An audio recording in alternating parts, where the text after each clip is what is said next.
قرآن مجید انسانوں کو اندھیروں سے نکال کر روشنی کی طرف لانے والی کتاب،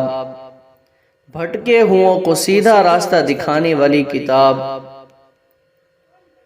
اللہ سے بچھڑے ہوں کو اللہ سے ملانے والی کتاب۔ قرآن مجید انسانیت کے لیے منشور حیات ہے، انسانیت کے لیے دستور حیات ہے،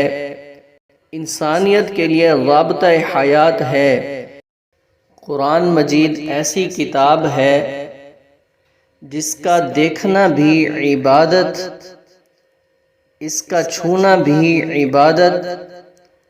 اس کا پڑھنا بھی عبادت، اس کا پڑھانا بھی عبادت، اس کا سننا بھی عبادت،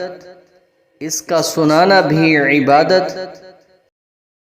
اس کا سمجھنا بھی عبادت، اس پر عمل کرنا بھی عبادت، اور اس کا حفظ کرنا بھی بہت بڑی عبادت ہے۔